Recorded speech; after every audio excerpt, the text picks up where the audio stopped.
For men, and black men specifically, the way that white supremacy has basically limited their access to manhood, it makes sense why they're so quick to support these powerful and wealthy black men, because that gives them hope that they will eventually get that type of access, right? The men that you see on my thumbnail have all contributed to what we're going to discuss today.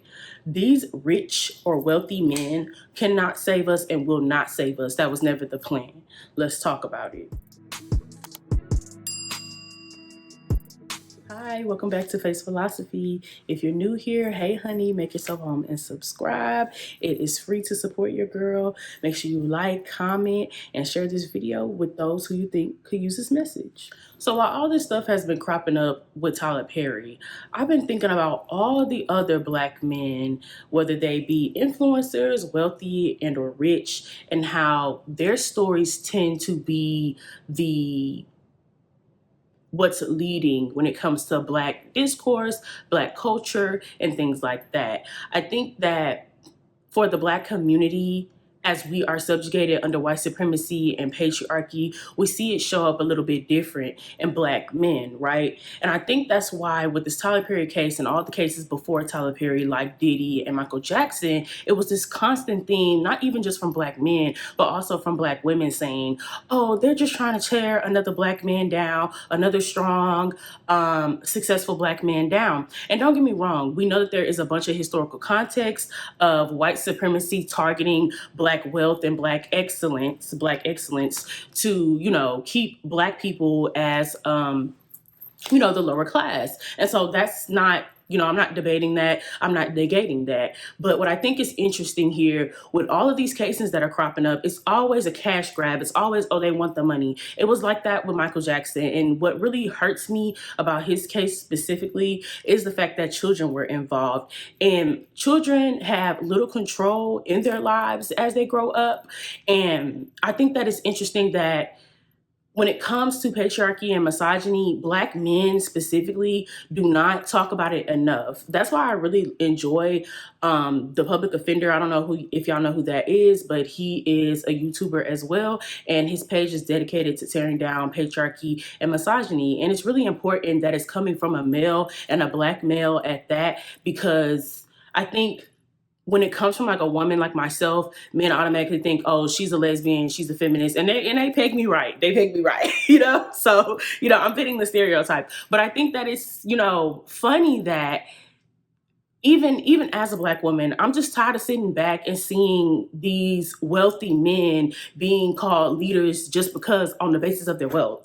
And it's really annoying because I'm not a wealthy person, but I am a leader. I am influential in my personal life. I've been influential in the lives of others, even while pursuing my education. So I know the value that I bring to this world. And I just hate to see men that harm people getting attributed all of this, public acclaim and things like that.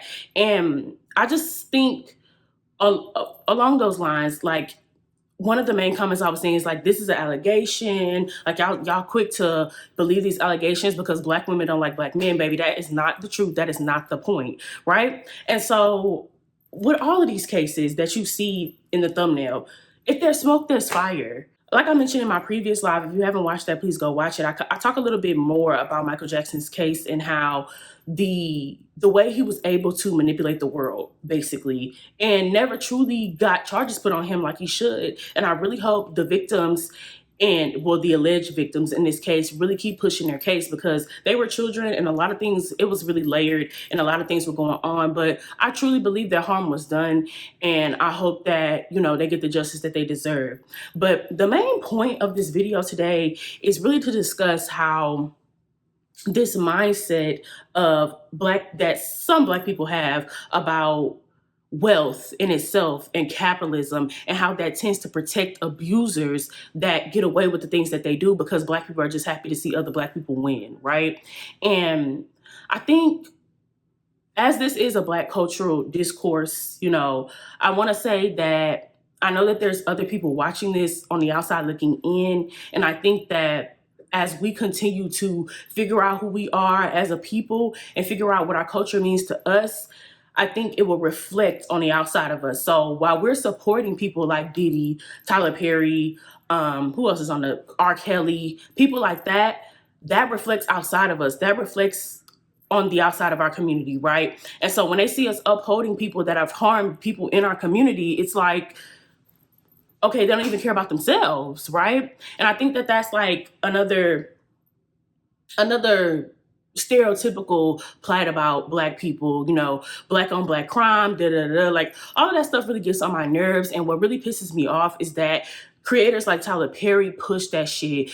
Dr. Umar, all of them, like the anti-Blackness is so fucking real. Because if you're really going to talk about Black on Black crime, let's talk about why there is the crime that, like, why is that there, right? And we can't talk about that without talking about capitalism, right? And so those people that are making money off of your exploitation are not going to talk to you about that, you know, because then they would have to be pointing the finger at themselves. And who wants to do that? They don't really want to take accountability. And so for Tyler Perry to get on whatever platform he released that little 18-second video addressing the lawsuit, singing a gospel song and telling everybody to stay calm. Bitch, you need to stay calm. Don't project that out to everybody else. You stay calm because only you know what the fuck you did, right? And you playing with religion just so you can keep the religious audience that you have, but you cross-dress in all your most popular movies. Let's really talk about it. Like the contradiction, the hypocrisy, it's that for me. And people always say, oh, well, Tyler Perry helps a lot of people. First of all, if Tyler Perry was really helping people, why hasn't he been able to create another Tyler Perry? All of the Black women stories that he's told, why hasn't he been able to build another Black woman to be where he's at? Where is his Black woman that's supposed to be on his side, on his shoulder? That will be a good relationship in the eyes of his God. Where is that woman? Oh. Anyways, this topic is a little triggering for me because, like, my experience with the Black men in my life hasn't always been too good because of the type of woman that I am. I don't hold back for shit. I'm the one who's gonna, you know, talk to you and make sure that we get to an understanding that something is wrong with your motherfucking ass, especially if you think that, you know, misogyny and shit like that is cool. Like, no, I'm gonna be the one to engage in conversation with you and try to help you out. Not because I feel like my worldview is the most correct, but really because you're harming yourself with your misogynistic views, right? And so Black men in this context, I think I've seen it in my comments, like they feel victimized by these allegations about these lawsuits because they think like, oh, well, if they keep doing this, saying this about Black men, then that's reflecting badly on us. And I can understand that. I can empathize with that. But it's like, Black men, I'm gonna need y'all to go a little further. Why are these allegations cropping up? When it comes to race, I know it's a touchy topic, specifically for Black people and specifically for Black men. You know, for Black women, it's hard too, but today we're focusing on Black men. And I think the way that they react to these allegations speaks a lot about their ideals of themselves as men. Like, at least not all Black men, the men that are in my comments, that's what I'm talking about. The men that get, and men that maybe you have spoken to, that get really beside themselves when they see allegations like this and they automatically sticking up for the accused person instead of actually thinking about it and processing what this could possibly mean and how a person of this power and, you know, status could do something like this. Like, it's not that far-fetched for me, right? Diving a little deeper, for men and Black men specifically, the way that white supremacy has basically limited their access to manhood, it makes sense why they're so quick to support these powerful and wealthy Black men,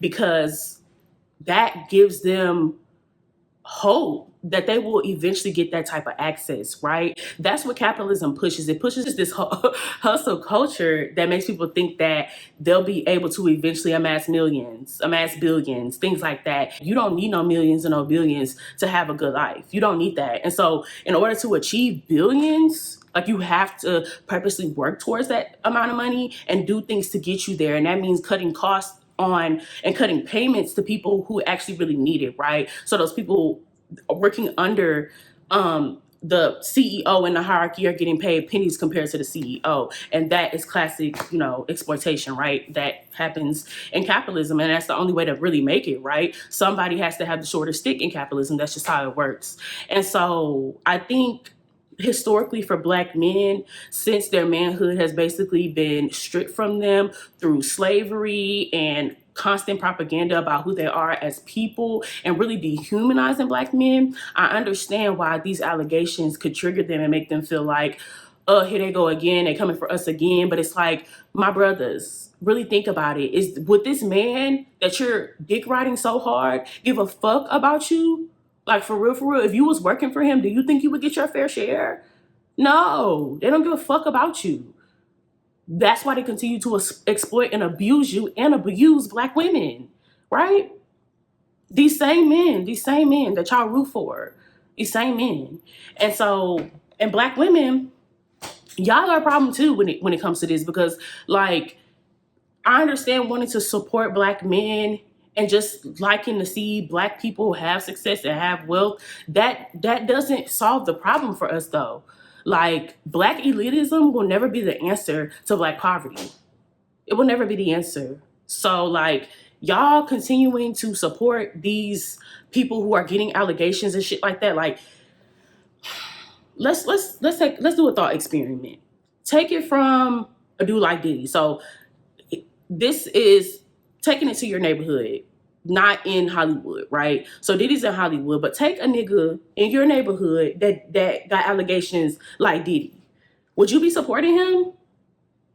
No, you wouldn't be supporting him. You would be saying that nigga did it, that nigga did it, that nigga did it, right? But just because Diddy has money, Diddy has access to power, y'all see that as, access to whiteness. Let's be real, because that's what white supremacy does. It takes capitalism and patriarchy and combines all of that, and then you get white supremacy, right? Because that is the way that white supremacy has been able to flourish under the systems of capitalism and under the systems of patriarchy and misogyny, right? And so cases like Oprah, I don't remember so much of people saying, oh, she didn't do it. Here they go coming for another Black woman. Like, I remember people being like, oh, she probably did that. She had an ankle monitor on during COVID. Like, where's all of this for Black women? All of this, no, she didn't do it. This is just a cash grab. Like, where's all of that for Black women? Famous, very wealthy Black women, right? Because Oprah, I believe her ass, she doing dirty work too. Like, you just don't get that rich without it, So this has all been my opinion, right? All of these allegations are alleged, besides the ones that are literally locked up right now that you see on the thumbnail. But I just wanted to really have this conversation because I feel like it's really important. And I want Black people to be more realistic. Really open your eyes to see the system that you live in. And I feel like a lot of people do. I feel like a lot of Black people do understand that the system was rigged from the beginning and it wasn't meant for us to succeed. And so when they see Black people succeeding and reaching this height of elitism that they will never reach in their life, I could see them being like, oh, I'm gonna support them. But bitch, are they supporting you? Really? Tyler Perry, I don't need you to tell my fucking story. Tell your own, bitch. Like, I'm so sick of him. You know what? Let me get out of here. I feel like I rambled enough. But yeah, y'all, this has been Face Philosophy. I don't even remember if I did my intro. Oh my God. I probably didn't, but fuck it. We here. So if you enjoyed, please give me a like, comment, and subscribe. Don't forget to share this video with people that you feel like need to hear this message. And yeah, y'all have a good day.